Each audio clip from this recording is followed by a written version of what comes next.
Hello friends, welcome back my YouTube channel. Let's fulfil our dream.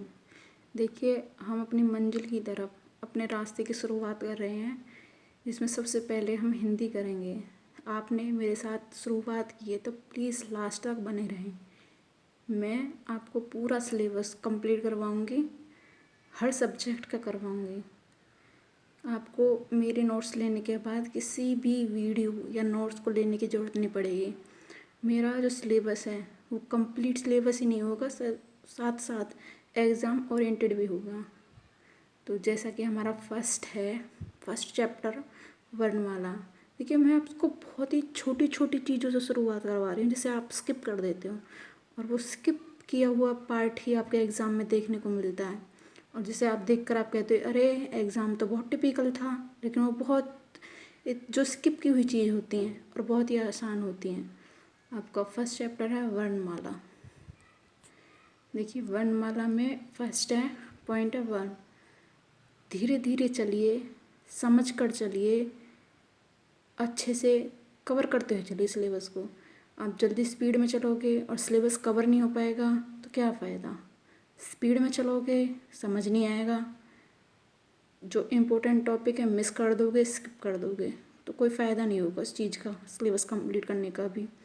तो बिल्कुल step by step अच्छे से करते हुए चलेंगे।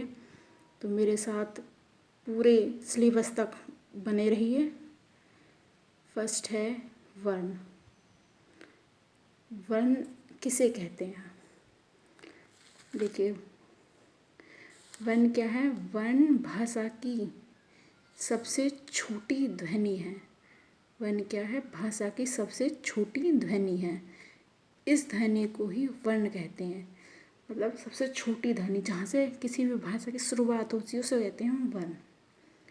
भाषा की सबसे छोटी इकाई ध्वनि है और इस ध्वनि को ही वर्ण कहते हैं।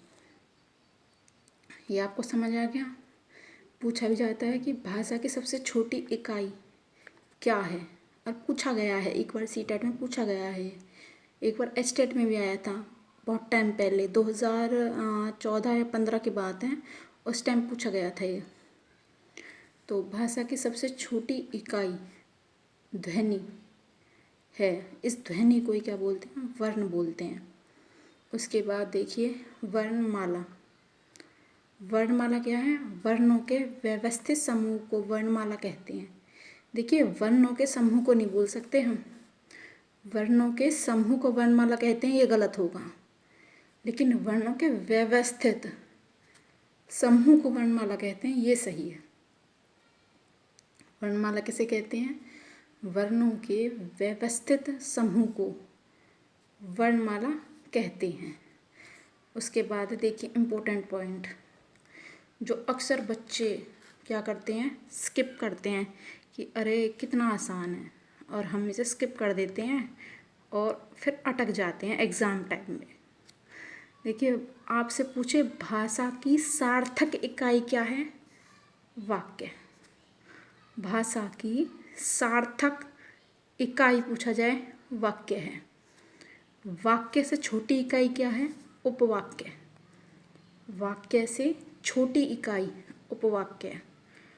उपवाक्य से छोटी इकाई पदबंध। उपवाक्य से छोटी इकाई पदबंध।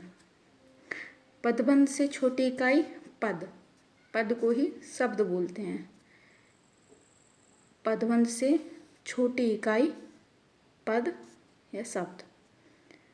ठीक है, पद और शब्द एक बात है। पद से छोटी इकाई अक्षर। अक्षर से छोटी इकाई ध्वनि या वर्ण। बहुत आसान चीज़ है, लेकिन स्किप करने की वजह से बच्चे अक्सर इसमें कंफ्यूज होते हैं। आप सोच रहे होंगे इतना आसान, बिल्कुल इतनी नॉर्मल चीज़ हमें क्यों करवाई जा रही है, लेकिन मैं आपको इसका एग्जाम्पल दूंगी। बिल्कुल देखिए, आप इसे ध्यान से देखिए। सबसे छोटी वर्ण, वर्ण से बड़ी अक्षर, अक्षर से बड़ा पद, पद से बड़ा पदबंध, पदबंध से बड़ा उपवाक्य, उपवाक्य से बड़ा वाक्य। उसके बाद देखिए, आप इधर देखिए, आप ये सोच रहे होंगे कितने छोटे सा हमें क्यों करवाया जा रहा है। देखिए, अगर आपको मेरी बात का विश्वास नहीं हो तो चंडीगढ़ पीआरटी का सेट ए का क्वेश्चन नंबर 20 खोल के देखिए आप। उसमें ये क्वेश्चन पूछा गया है, निम्न दिए गए शब्दों को सार्थक क्रम में व्यवस्थित करें। शब्द, अनुच्छेद, वाक्य, अक्षर, वाक्यांश।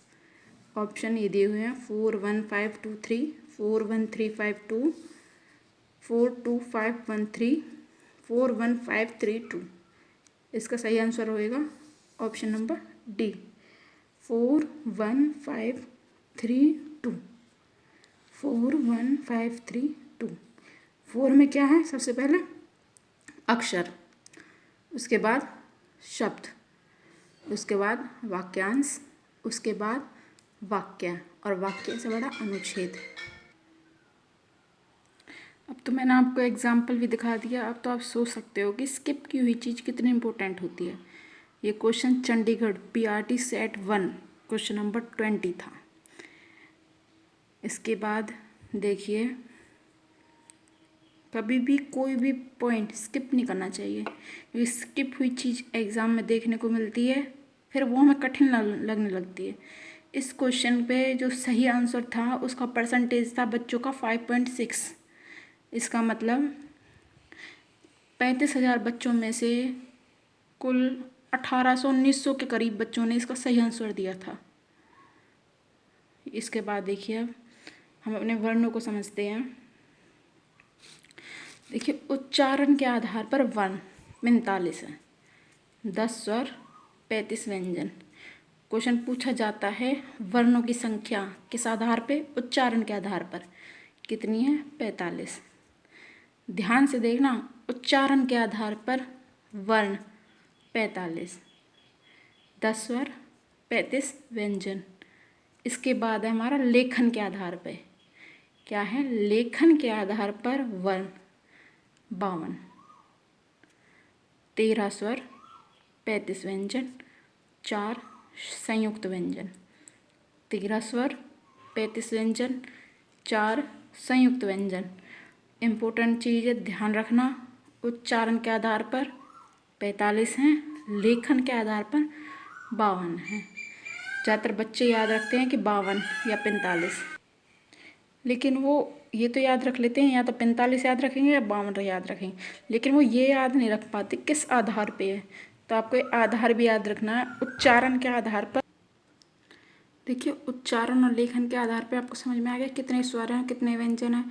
अब देखते हैं कि उच्चारण के आधार पर और लेखन के आधार में तीन जो स्वरों का जो डिफरेंस है वो कौन कौन से स्वरों का है।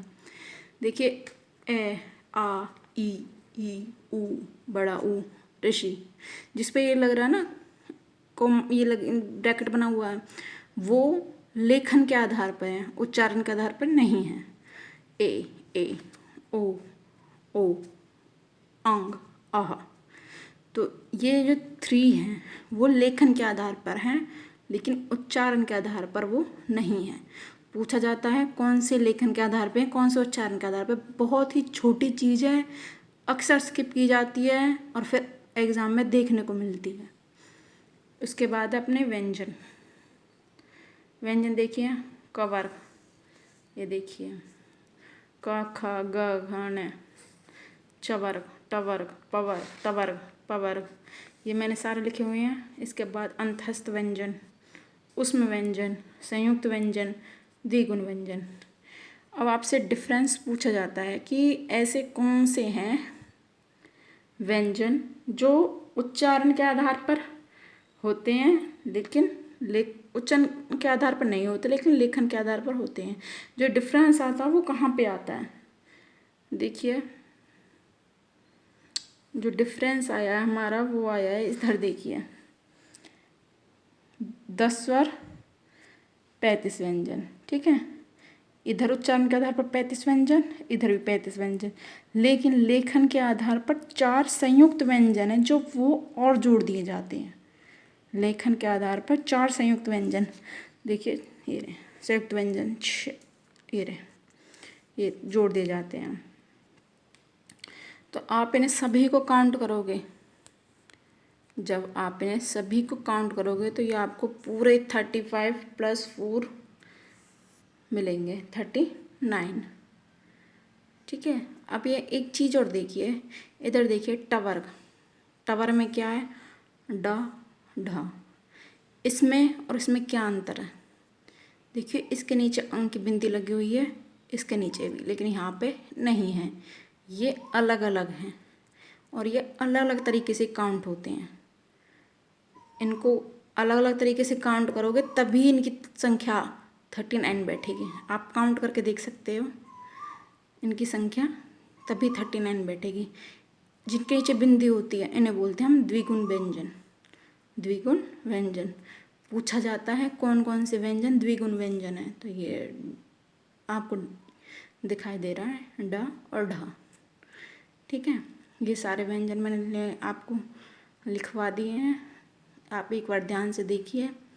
एक क्वेश्चन पूछा गया था कि जो ये है त्रिशूल है वो वर्णमाला में किसके बाद आता है या किसके पहले आता है, तो ये आपको ध्यान से लर्न भी होने चाहिए। इनकी जो स्थान है वो भी आपको याद होना चाहिए। बहुत से देखा गया है कि बच्चों को याद नहीं होते, तो ये आपको याद भी होने चाहिए क्योंकि आप प्राइमरी टीचर बनने वाले हो, तो इसके लिए ये बहुत इम्पोर्टेंट है। इसके बाद हम आगे की तरफ चलते हैं। ये आपने व्यंजन देख लिए होंगे अच्छे से।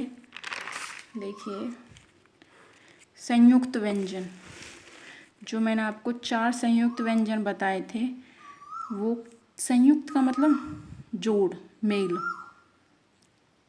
तो ये किस किस के जोड़ से बनते हैं ये भी पूछा गया क्वेश्चन है। कि एक बार पूछा गया था ये त्रय, ये किस किस के मेल से बना है, तो तय के नीचे देखिए हलंत है, इधर देखिए ध्यान से देखिए तय के नीचे हलंत है, जमा रहे ऑप्शन में था, एक तो इस तरीके से था और एक तय के नीचे हलंत नहीं था, तो ये आपको ध्यान देना है तय के नीचे हलंत है, इसे आधा तय बोला जाता है। देखिए ये किसके जोड़ से मिलता है? कै और श। त्रय तय जमा रह, गे जय जमा न, श्रय श्रय जमा र। बहुत ही इम्पोर्टेंट क्वेश्चन पूछे जाते हैं, ध्यान दीजिए, पूछे जाते हैं। HTET में पूछा गया था क्वेश्चन। इसके बाद स्वर और व्यंजन, ये आपको करवाए जाएंगे। स्वरों का वर्गीकरण मात्रा, उच्चारण, काल के आधार पर, सभी के आधार पे आपको करवाए जाएंगे। जीव के प्रयोग के आधार पे भी, सभी के आधार पे आपको करवाए जाएंगे, लेकिन वो आपकी नेक्स्ट क्लास में। अगर आपको मेरी वीडियो अच्छी लगी हो तो लाइक करें, कमेंट करें, दोस्तों के साथ शेयर करें। अगर आपको पूरा अपना सिलेबस कंप्लीट करना है स्टेप बाय स्टेप, कोई भी चीज़ बिना स्किप किए नोट्सों के साथ, तो मेरे साथ लास्ट तक बने रहें। Thank you.